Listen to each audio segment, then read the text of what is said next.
Guys, welcome to my new vlog. আজকে অনেক দিন পর একটা ভ্লগ ভিডিও শ্যুট করেছি এবং আপনাদের জন্য নিয়ে এসেছি। তো প্রথমেই আমি দেখিয়ে দিচ্ছি আমাদের বাড়িতে লাগানো কতগুলো মানি প্ল্যান্ট। ওটা বাইরে লাগিয়েছিলাম, এগুলো ভিতরে লাগিয়েছি। এটা মার্বেল মানি প্ল্যান্ট, যেটা আমি নতুন নিয়ে এসেছি। নতুন বলতে হয়ে গেল প্রায় 2-3 মাসের মতো।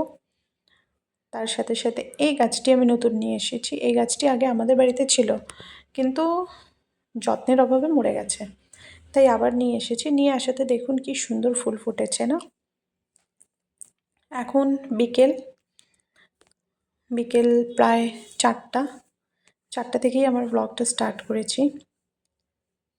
নিচে আমি আমার ছোট্ট দেওর এসেছিলো পড়তে আমার কাছে, তো তার সেকেন্ড ল্যাঙ্গুয়েজ বাংলা, ওকে পড়িয়ে দিলাম। তারপর আমার মেয়ের জন্য এখন দুধ গরম করব আর আমাদের জন্য চা বানিয়ে নেব। আমার মতন করে কে কে আপনারা চা বানান অবশ্যই জানাবেন। আমি প্রথমে কী করি, দুধের ওপর থেকে যে সর জমে সেটাকে আলাদা করে সরিয়ে রেখে দিই। তারপর কী করি, তারপর চা বানান যখন চা হয়ে যাবে তার উপরে এই সরটা দিয়ে দেব। ওই চাটা তো খেতে আমাদের দারুণ লাগে। আমরা 3 জন চা খাবো, তাই 3 কাপ চা বানিয়ে নিচ্ছি। এরপরে আমি আপনাদেরকে সঙ্গে একটা দারুণ রেসিপি শেয়ার করব। আগে চাটা বানিয়ে নিই, তারপরে আমি বলবো যে সেটা হচ্ছে টমেটোর চাটনি। টমেটো চাটনি আমি কী করে বানাই, স্পেশালি এটা মোমোর সঙ্গে ভালো লাগে। মোমোর সঙ্গে যে টমেটো চাটনিটা খায়, তো সেটার রেসিপি আপনাদেরকে সঙ্গে শেয়ার করব। চা রেডি আমার। তো সেই টমেটো চাটনি বানানোর জন্য এই যে দেখুন নিয়ে নিয়েছি একটা লাল লাল টমেটো, একদম পেকে গেছে। তার সঙ্গে শুকনো লঙ্কা নিয়ে নিয়েছি, রসুন নিয়ে নিচ্ছি, কাঁচা রসুন। যদি আপনাদের বাড়িতে ধনেপাতা থাকে তাহলে ধনেপাতা নিয়ে নেবেন। এরপরে কি করবেন, টমেটোগুলোকে সেদ্ধ করে নেবেন। টমেটো, শুকনো লঙ্কা এগুলোকে বয়েল করে নিতে হবে।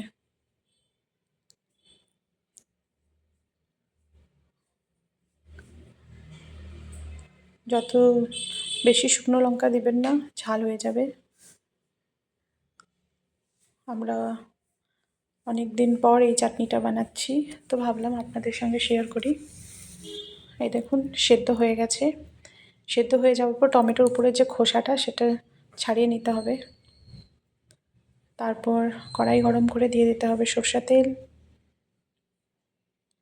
তার মধ্যে দিয়ে দিতে হবে কাঁচা রসুন থেতো করে,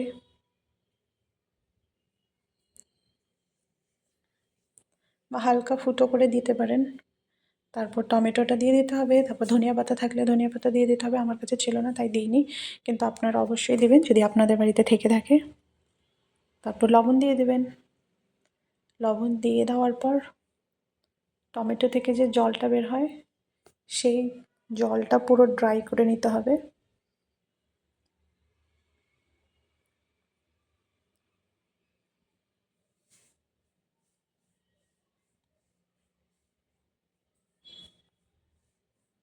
ড্রাই করে নিতে হবে। তারপর কিছুই না, এটাকে ঠান্ডা করে বেটে নিতে হবে মিক্সিতে। তাহলেই তৈরি হয়ে যাবে টমেটোর চাটনি, যেটা স্পেশালি মোমোর সঙ্গে খেতে ভালো লাগে। তো আপনারা অবশ্যই বাড়িতে ট্রাই করবেন। এই যে দেখুন আমি মিক্সির জারের মধ্যে নামিয়ে নিয়েছি। এটাকে ঠান্ডা করার পর পেস্ট করে নেব, ব্যাস তৈরি হয়ে গেল আমার টমেটো চাটনি। এই যে দেখুন পেস্ট করার পর এরকম হয়েছে। তো সেটাকে আমি রসুন আর কাঁচা লঙ্কা দিয়ে একটু সাজিয়ে দিয়েছি। আপনারাও অবশ্যই ট্রাই করবেন এটা। তো বন্ধুরা, এখন ঘড়িতে বাজে 10টা 10। আর দেখুন এত রাত্রেবেলা আমার মেয়ে আমাকে কী সাজিয়ে দিয়েছে, মহিষাসুর। মহিষাসুর সাজিয়ে দিয়েছে, হাতে মেহেন্দি করে দিয়েছে দেখুন, দেখেছেন। আর এই যে আমার হাজব্যান্ড স্কুলের কাজ করছে, স্কুলের জন্য কিছু কোয়েশ্চেন পেপার তৈরি করছে। যদি আপনাদেরকে আমার এই ব্লগ ভিডিওটি ভালো লেগে থাকে তাহলে অবশ্যই লাইক করে দেবেন, কমেন্টস করবেন, শেয়ার করবেন। দেখা হচ্ছে আপনাদের সকলের সঙ্গে পরবর্তী ভিডিওতে। ততক্ষণের জন্য টাটা, বাই বাই। এখানে আমি বলছিলাম ঠিক, কিন্তু আমার মেয়ে বকবক করছিল বলে আমি আবার ভয়েস ওভার দিয়ে দিয়েছি। তাহলে দেখা হচ্ছে পরবর্তী ভিডিওতে, টাটা।